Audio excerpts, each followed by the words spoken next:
Hola, somos Cafecito, un podcast para tus sentidos. La Organización de las Naciones Unidas proclamó en 1977 al 8 de marzo como el Día Internacional de la Mujer, para recordar la lucha de sus derechos y la equidad de género. Cada año miles se manifiestan para exigir un alto a la violencia de género. No celebramos, conmemoramos una larga batalla para exigir seguridad, oportunidades y derechos. Hoy en Cafecito nos complace presentar a la doctora Elvira Hernández Carballido, profesora investigadora de la Universidad Autónoma del Estado de Hidalgo, declarada como feminista. En 1991 formó parte de la primera generación de la especialidad sobre estudios de la mujer en el Colegio de México.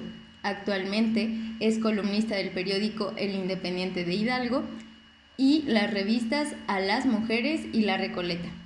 Conduce un programa de periodismo radiofónico y es comentarista del noticiario de Radio Universidad de Hidalgo. Bienvenida a Cafecito, doctora.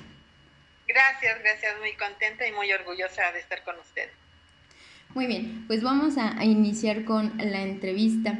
Y la primera pregunta es acerca de que estos últimos años hablar de feminismo es para muchos complicado, pero pues realmente es un concepto muy utilizado últimamente.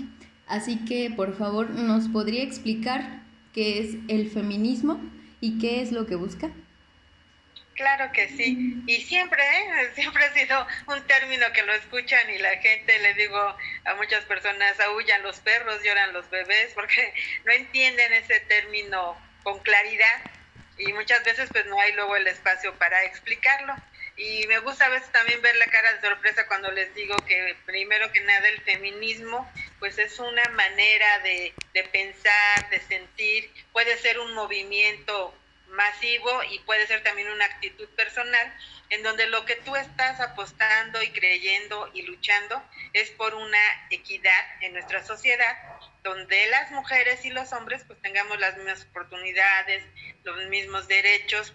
No es una lucha contra nada ni contra nadie, es una apuesta por mejorar nuestra sociedad y pues sobre todo ahorita este término que está tan citado, que es el patriarcado, el sistema patriarcal, ese sí es el escenario que sí se intenta derribar, erradicar, porque es el que nos está enseñando a marcar una gran desigualdad entre hombres y mujeres. Es cierto, todos somos diferentes en diferentes aspectos, pero la desigualdad es lo que nos preocupa, que de pronto alguien tenga oportunidad de estudiar lo que quiera y alguien no. Y casi siempre quien no somos las mujeres, porque pues estamos en una sociedad que por diferentes circunstancias ha creído que por este cuerpo que tenemos, porque nosotras parimos, porque nosotras estamos más cercanas a los hijos, pues tenemos que estar en ese ámbito íntimo, en esa casa que a lo mejor sí, pues necesita estar limpia, necesita tener alimentos, pero no por eso se van a limitar las cuestiones que las mujeres quieren y podemos vivir. Entonces el feminismo ha hecho reflexión de esto. Muchas veces no nos damos cuenta, muchas veces creemos que eso no importa y varias mujeres a lo largo de la historia en diferentes lugares en nuestro país, pues podríamos empezar citando a Sor Juana, que a lo mejor no era feminista aquí con un letrero, pero empieza a reflexionar y decir, ¿por qué no puedo ir a la universidad? Y junto con ella otras mujeres, Leona Vicario, Laureana Groay, Dolores Jiménez, bueno, varias que van escribiendo y cuestionando esta situación. El feminismo siempre cuestiona ¿por qué esa desigualdad?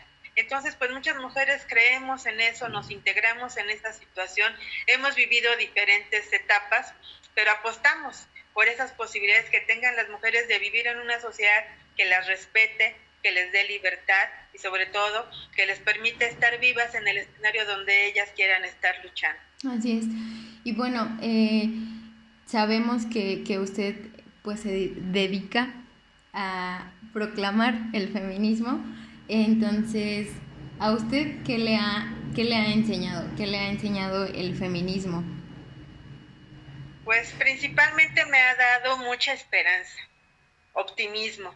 Pese a que la situación, sobre todo en esta época, ha sido mucho más complicada, porque desde que supe de esta linda invitación que ustedes me estaban haciendo, yo dije, bueno, yo entré al feminismo con mucha ilusión, con mucha alegría, como sí, las mujeres tenemos que llegar a otros escenarios.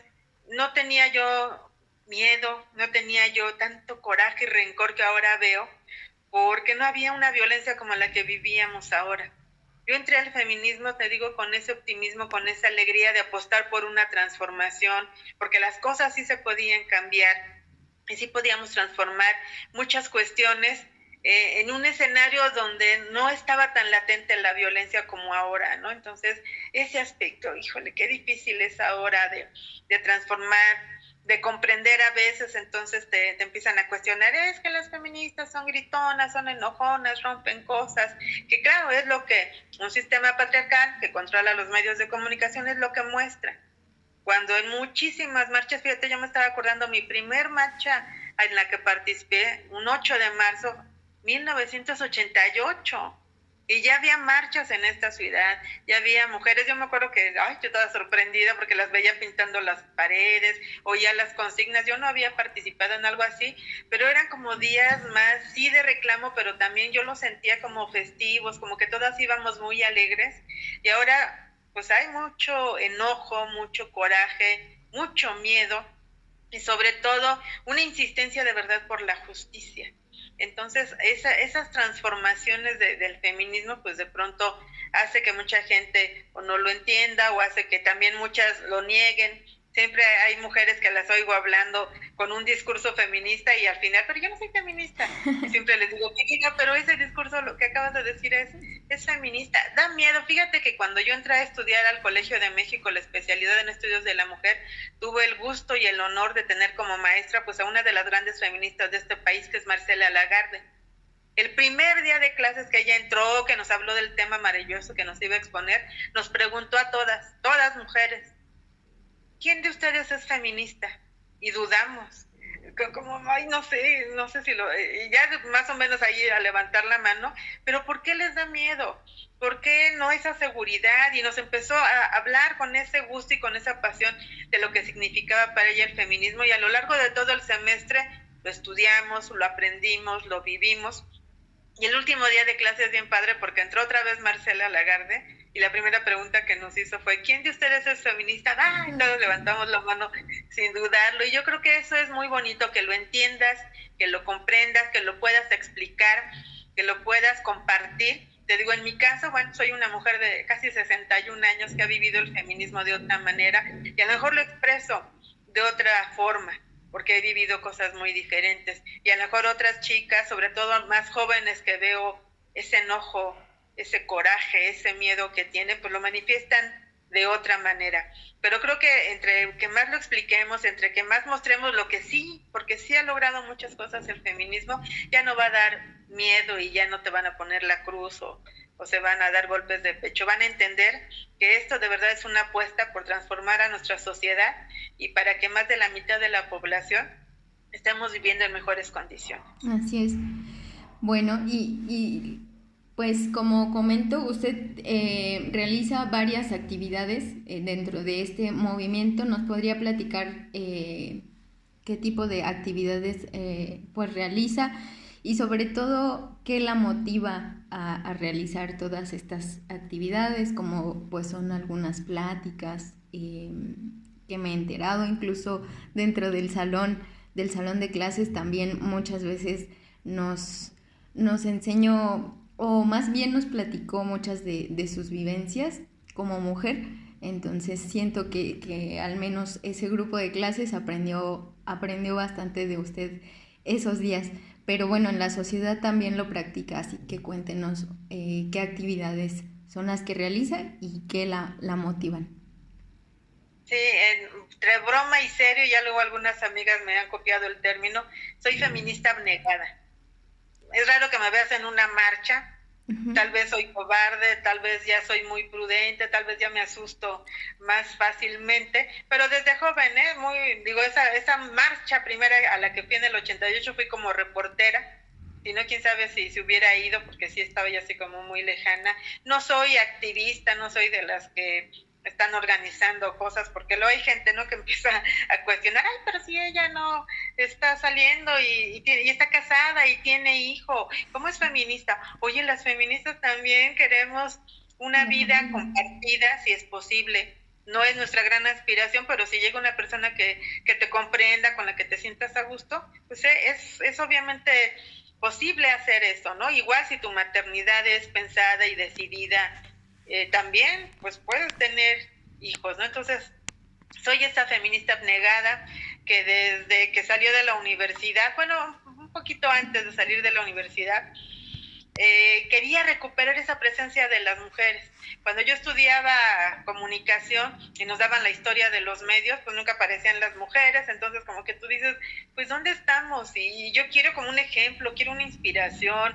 Digo, sí, me encanta saber la historia de los Flores Magón y de Filomeno Mata y de otros hombres que respeto su trabajo, pero ¿y nosotras dónde estamos? Sí. Entonces desde ese momento yo empecé como a cuestionar. Una vez sí me enojé y una maestra me dijo, en vez de que te enojes, si no están las mujeres en ese escenario, pues búscalas, porque a lo mejor pues no están porque no hicieron nada. Entonces acepté ese reto de mi querida maestra Erendir Urbina, que ya falleció, pero yo sé que por donde quiera que esté va a decir, ay, está latosa, sigue con esa idea, ¿no? Entonces como que mi propuesta como feminista fue recuperarnos, hacernos visibles en escenarios donde no nos quieren ver o no nos pueden ver.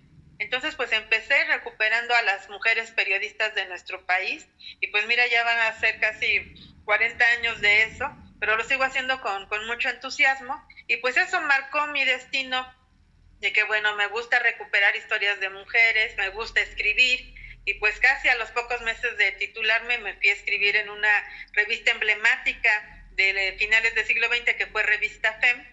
Entonces ahí empecé a escribir, a hacer entrevistas, hacer reportajes. Después a los pocos meses me fui al suplemento Doble Jornada. En esos escenarios pues conocí a feministas muy importantes como Sara Lovera, Berta Iriart, Esperanza Brito, pues que te van integrando y te van sumando. Y pues tuve la suerte que en 1991 se abrió por primera vez en nuestro país un escenario para estudiar lo que pasaba con las mujeres y pues tuve el honor de pertenecer a la primera generación de estudios de las mujeres aquí en nuestro país. Y pues ahí también, ¿no?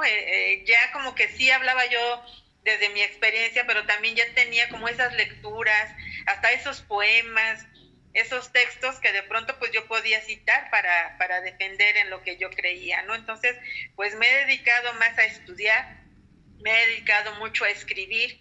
Entonces, pues tengo varios libros donde recupero esa presencia de las mujeres, primero en los medios de comunicación y después en otros escenarios. Llegué aquí a Hidalgo hace 20 años y lo primero que pregunté es, ¿dónde están las mujeres de Hidalgo? Y me decían, no hay ninguna, todas en su casa encerradas. Y tú dices, ¿qué? No es cierto. Y pues pude escribir un libro que se llama Bellas y Airosas Mujeres en Hidalgo, y vieras cuántas mujeres, con cuántas luchas, y sigo conociendo muchas más, y me sigo entusiasmando.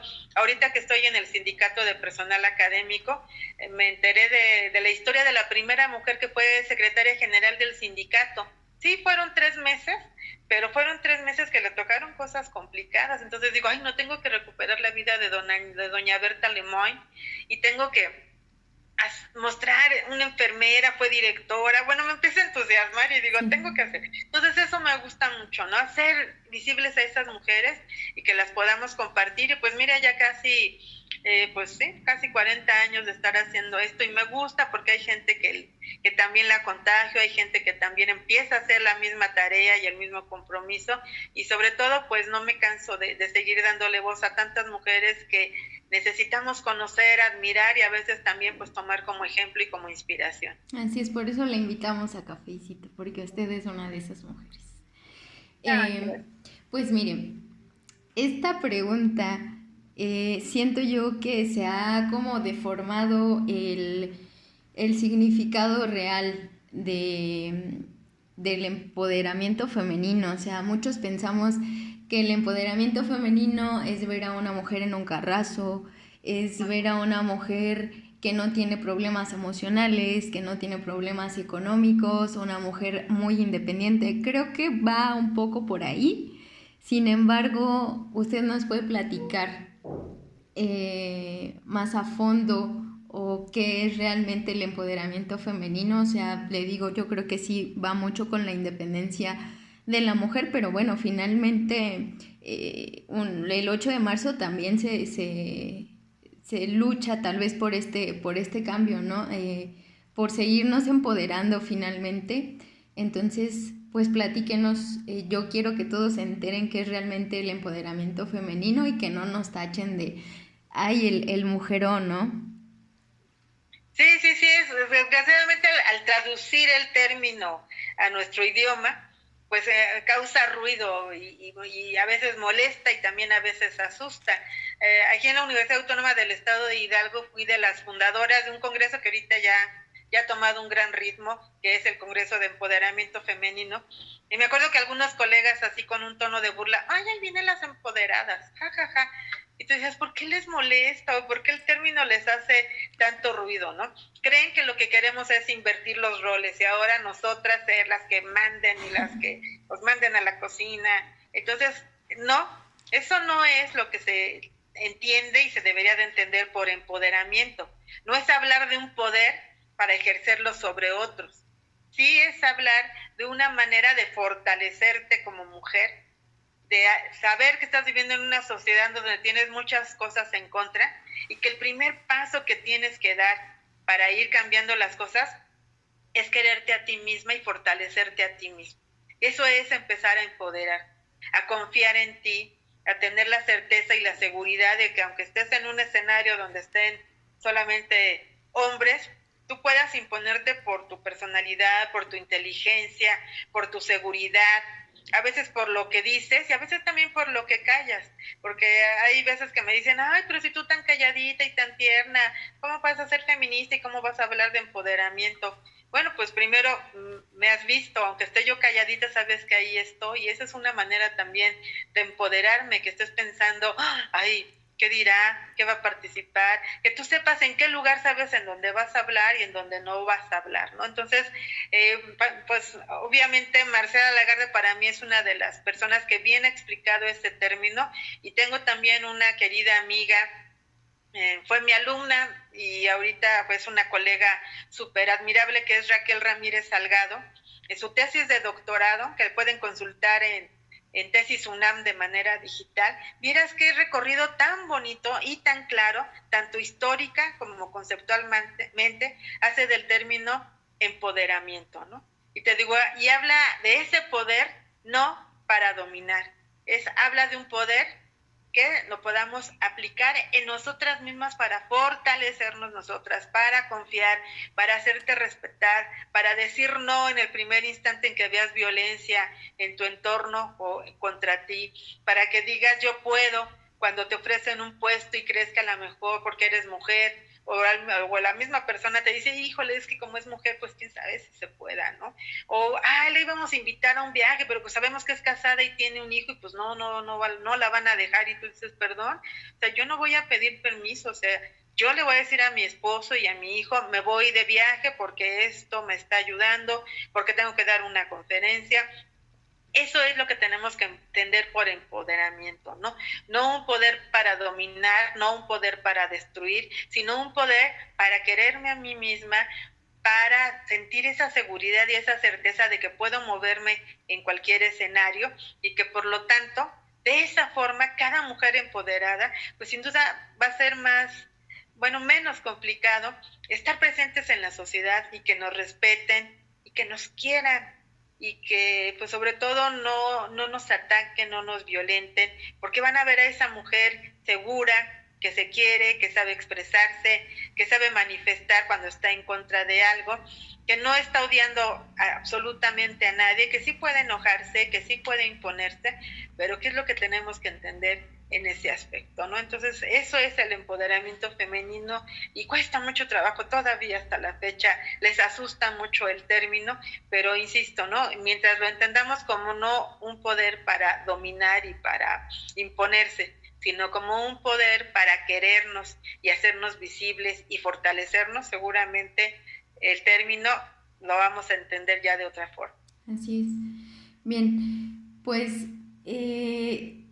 Como usted nos cuenta, ya tiene bastantes años este movimiento feminista. Entonces yo creo que también usted se ha dado cuenta de los cambios que ha tenido. Entonces esta pregunta va relacionada con este proceso que ha vivido el feminismo. ¿Usted cómo percibe en un futuro en relación al movimiento hacia la igualdad? O sea, ¿realmente cree que vamos por buen camino? ¿Cree que lo vamos a lograr? ¿Y es posible la colaboración entre el movimiento feminista y grupos de hombres por la igualdad? Y si sí o si no, ¿hasta qué punto y en qué aspectos? Fíjate que esta pregunta nos hicieron en un evento que estaba pues una chica más joven sí. Y otra amiga mía también más joven. Entonces preguntan eso y yo digo sí, y ellas no. Y yo digo, vamos a ver. Y digo, bueno, se nota la diferencia de generaciones seguramente, porque yo sí creo que los hombres pueden ser aliados, son aliados, pueden ser compañeros, son compañeros, aunque claro, también acepto que hay muchos hombres por cuestiones culturales que esto no lo entienden, que es muy difícil hacerlos a veces entender, y a veces te desgastas y a veces te enojas. Creo que mi ventaja es que es muy rara vez me enojo, y entonces poco a poco logro que los compañeros se hagan aliados o cuiden, o estén atentos, o se preocupen. Como te digo, ahorita estoy en el sindicato de personal académico y el secretario general, el doctor Agustín Sosa Castellán, pues es un hombre que yo quiero mucho, pero pues que está educado en una cultura pues totalmente machista. Entonces, sí. Híjole, luego salen sus comentarios, entonces, buenos días, damitas, y yo, doctor, no nos diga así. Ay, pero ¿por qué? Si lo digo con mucho cariño. Sí, doctor, pero ese término suena a que nos está haciendo menos, suena, ay, no me había dado cuenta. Entonces ahora me encanta que llegue a algún lugar y, mujeres, ¿cómo están, compañeras? Si no, aquí la doctora me regaña, sí. Pero me encanta porque al menos, mira, ese pequeñito cambio es bien importante. Y entonces eso es como que lo que vas tratando de sumar, y yo sí apuesto porque pues vivimos en una sociedad donde ya estamos juntos, entonces separarnos, alejarnos, cambiar los papeles, no es lo que queremos. Queremos que en esa sociedad donde estamos juntos, o al menos es en lo que yo creo, avancemos juntos sin necesidad de que yo te necesite a ti y tú a mí para que podamos hacerlo, sino que nos podamos respetar, que confiemos en el uno y en el otro, que sepamos marcar distancia cuando tengamos que marcar distancia, que sepamos detener un momento si siento que hay agresión, si siento que hay falta de respeto, y que tenga esa fortaleza de hacerlo. Se dice muy fácil, sé que es muy difícil, y sé que también, digo, muchas historias que yo he escuchado, que he visto y que por suerte yo no lo he vivido, pues de una violencia terrible, de hombres que de verdad pues están en una situación fatal, pero vuelvo a insistir, es una cuestión cultural y lo podemos cambiar. Digo, es complicado, pero se va logrando. Y a lo mejor soy muy optimista y te digo, estoy llena de esperanza, y yo he visto cambios bien importantes. Mira, ahorita mis nenas de primer semestre, incluso los chicos también, te llegan ya con una actitud que yo no veía antes, ya de cuestionamiento, ya de reflexión. Ayer los dejé grabar unos comentarios para que estamos viendo la historia de radio, y les di un libro y que ellos escogieran lo que quisieran. Y la gran mayoría de las chicas escogió temas sobre feminismo, sobre la presencia de las mujeres, sin que nadie les dijera. Y antes como que eso les sonaba así muy lejano. Y digo, esto es un avance, esto es un gran avance. Escuchar a los funcionarios, a los políticos, hablar de las y los, aunque les siga causando ruido, pero lo están haciendo porque nos hicieron ya visibles, por lo menos se acuerdan que existimos, y eso es un avance que antes no veías. Las mismas escuelas, las mismas universidades. Hace unos días fue día del ingeniero agrónomo, así en masculino, y dije, tengo que entrevistar pero a una ingeniera agrónoma que nos cuente cómo ha trabajado, cómo llegó a ese espacio, sin preguntarse, ay, soy mujer y podré, no, ya llegó con esa seguridad. Entonces he visto esos cambios en esos aspectos, ¿no? De estar más atentas, de tener más seguridades, pero también soy realista. Y también veo que esos cambios han provocado mucho enojo.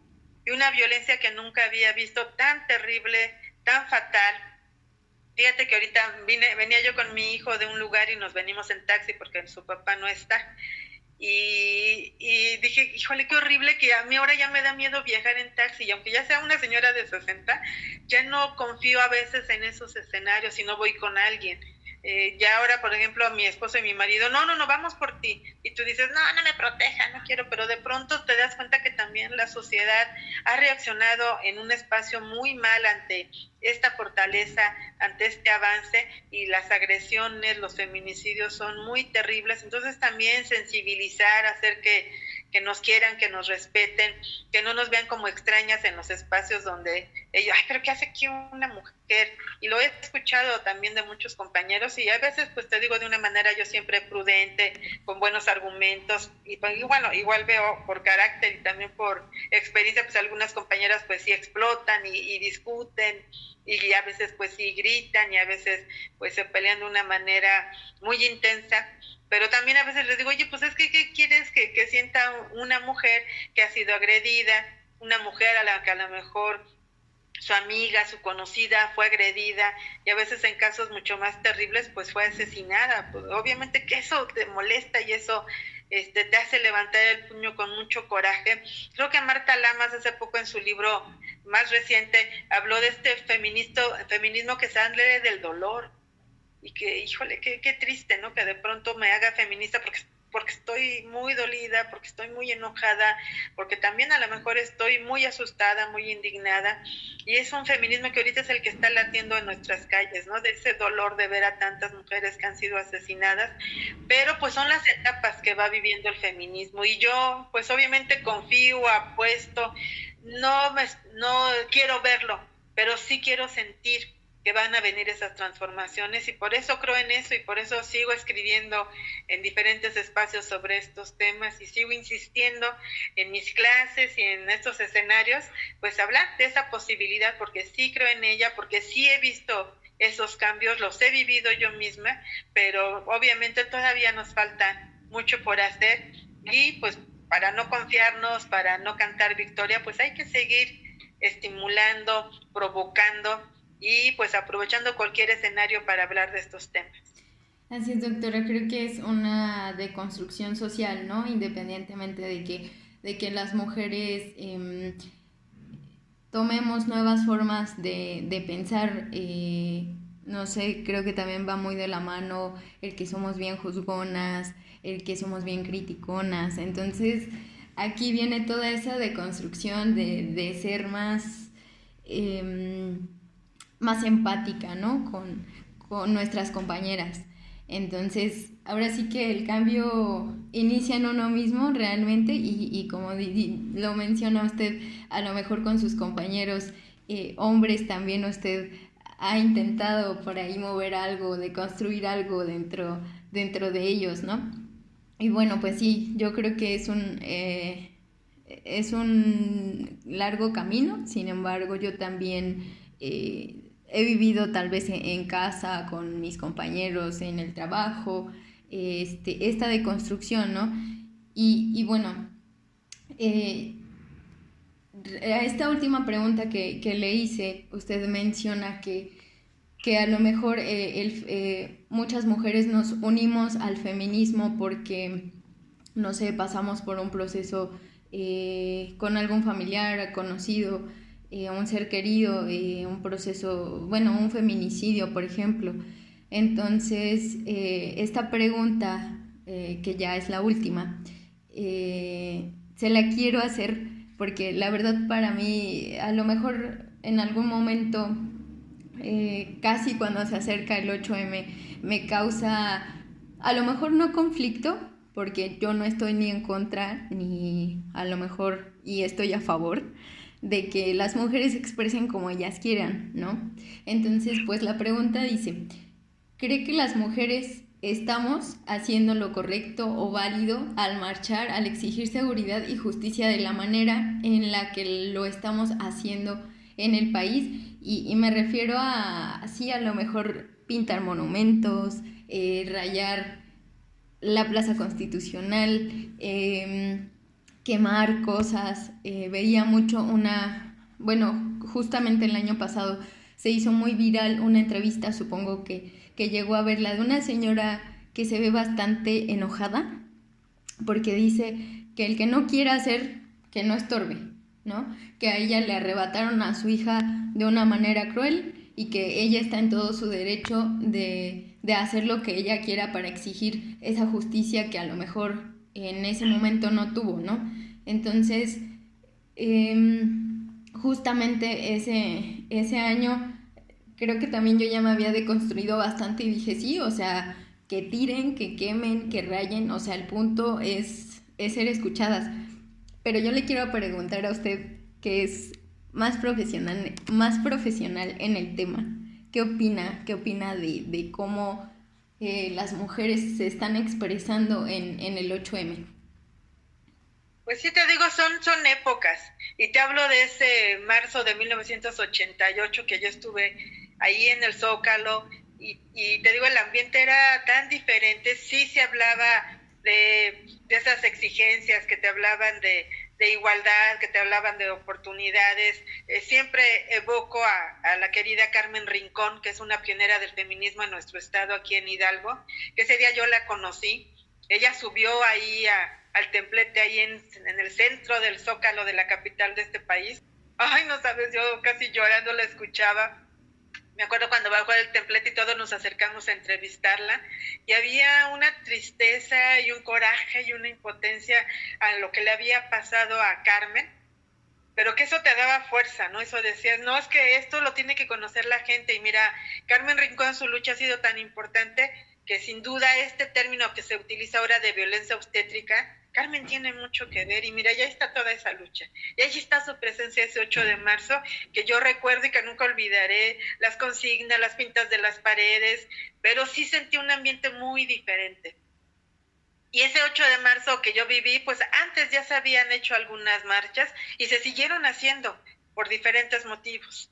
Pero pues no habían llamado la atención porque no había esa fuerza, no había ese enojo, porque estábamos viviendo otra etapa muy diferente. Y yo me acuerdo hace 4 o 5 años que empezó los medios a transmitirla, la marcha ni la transmitían, no iba ningún medio a filmarnos a lo mejor porque no era para ellos noticioso. Y ahorita, curiosamente, pues sí lo es, porque también digo, la fuerza, a veces desgraciadamente el morbo, pero también la preocupación que hay en torno a los asesinatos contra las mujeres, pues a veces los medios lo ven como una mercancía y no necesariamente como un espacio de denuncia. Entonces, bueno, esta situación pues ha hecho que quienes se integren al movimiento, quienes se integren a la marcha, pues también vayan con esta actitud de un reclamo que se escuche de verdad, ¿no? De un reclamo que de verdad sacuda algunos intereses. Y si bien el feminismo, como te explicaba en la primera pregunta que me hiciste, es esta apuesta por la transformación de una sociedad hacia esa equidad, también es ese término y esa manera en que el feminismo te puede cobijar. Llegamos diferentes mujeres. Llegamos las abnegadas como yo, que seguimos escribiendo desde casa. Por ahí alguien decía, ay, pues así como ella, ¿quién no va a querer ser feminista si trabaja y tiene su... Pues sí, pero eso no me da ningún privilegio, según yo, ni ninguna ventaja, pero sí me da una conciencia muy clara. Hay feministas que creen que hay que salir a la calle y pintar las paredes y es su estrategia que también pues va a ser válida. Hay otras feministas que creen que hay que llegar a alguna tribuna política y se hacen diputadas, senadoras o quieren ser presidentas porque creen que desde ahí se puede lograr el cambio.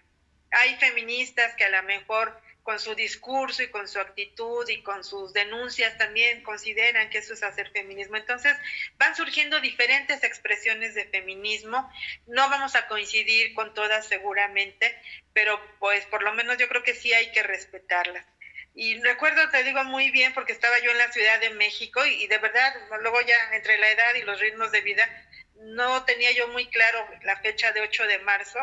Estaba yo en un hotel en una noche que fui a dar una conferencia a algún lugar y empecé a ver que estaban transmitiendo en vivo la marcha y se centraban en las chicas que pues estaban más molestas, que pintaban, que rompían. Y yo misma decía, bueno, ¿y por qué no siguen a las de la marcha que seguramente van adelante gritando consignas? ¿O por qué no van en la marcha a ver a las señoras que también están reclamando a lo mejor el agua en su colonia, que también esa es una actitud feminista. Bueno, estas situaciones, ¿no? Entonces también esa manera de volver espectacular el 8 de marzo también se lo debemos mucho a los medios de comunicación, que obviamente pues son aliados de este sistema patriarcal. Pero claro que preocupa, o sea, yo las veía en la tele y yo decía, híjole, qué bárbaro. Pero aparte decía, bueno, la cámara los está siguiendo porque saben.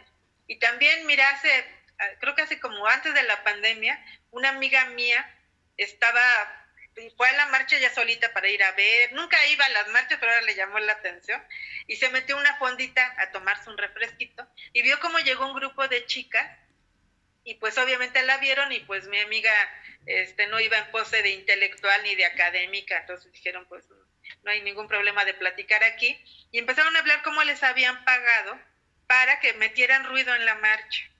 Entonces traían ya las cosas para romper, o sea, también conseguir un mazo y esas cosas pues no son tan fáciles de conseguir, yo diría.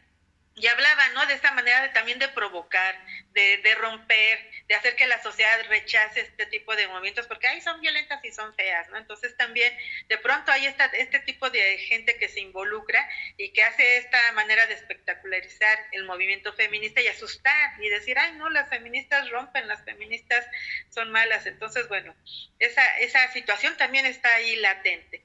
Pero también es cierto, está esa actitud y he visto a las chicas, he visto a mis alumnas, he visto a algunas amigas mías, cómo de pronto su discurso, pues sí, es más fuerte, es más de confrontación, de mucho reclamo, y de verdad que entiendo el coraje, el odio, el miedo. Gracias a Dios a mí no me ha pasado que me maten a alguien cercano, que sea una mujer que yo quiera, y fíjate, sin conocerlas me duele, y puedo llorar por ellas y me puedo sentir fatal, y hay veces que digo, ay no, ya no puedo escribir sobre este tema otra vez, vuelvo a poner ni una más y dentro de un mes otra vez otra y dentro de un día otra vez otra, híjole, y eso te desgasta bastante, ¿no? Entonces imagínate a las que sí les ha pasado de cerca y que a lo mejor su carácter se presta a esto, pues es complicado.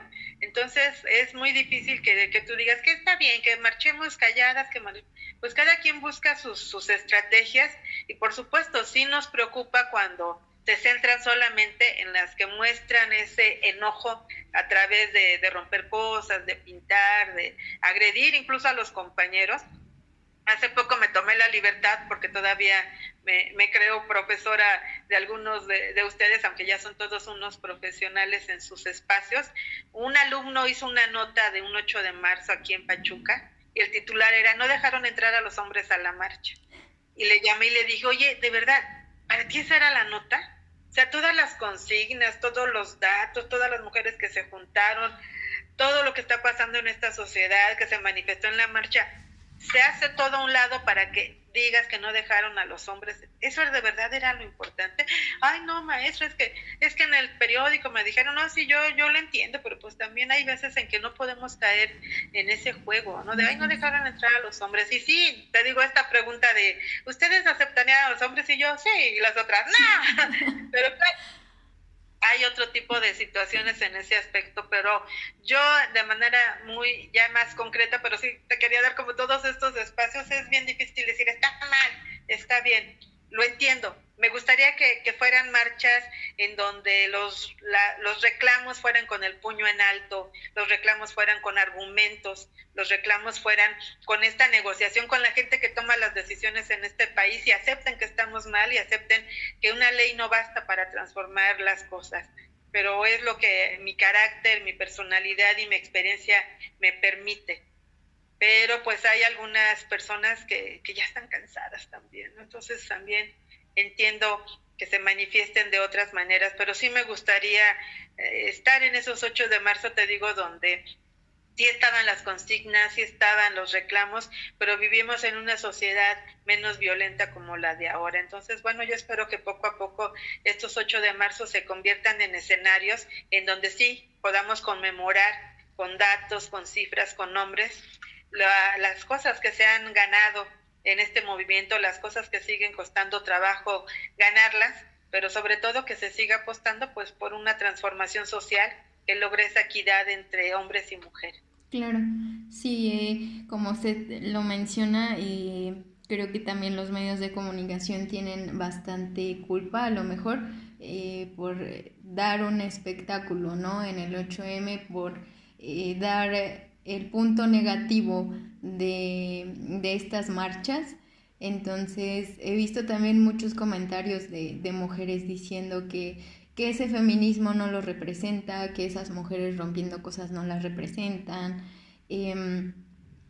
Pero como dice usted, creo que también tenemos que ser un poquito más respetuosas en ese ámbito, y como lo menciona, pues ahora sí que cada quien busca la manera de ser escuchadas, ¿no? Y a lo mejor si ese feminismo no te representa a ti, pues bueno, hazlo en casa, ¿no? Practícalo en casa, practícalo en tu entorno, y haz el feminismo que sí te representa, pero haz algo, ¿no? También. Y pues bueno, hasta aquí llegamos con esta emisión de Cafecito, doctora. La verdad es que yo le agradezco infinitamente esta plática y toda la información que nos da hoy. La verdad es que es muy valiosa. Y esperamos tenerla por aquí en otra ocasión con un tema distinto, obviamente tal vez que tenga que ver con la mujer, porque bueno, usted es muy muy buena en este tema. Y bueno, pues muchísimas gracias por estar aquí. Nos vemos en la siguiente emisión de Cafecito. Adiós. Hola, somos Cafecito, un podcast para tus sentidos.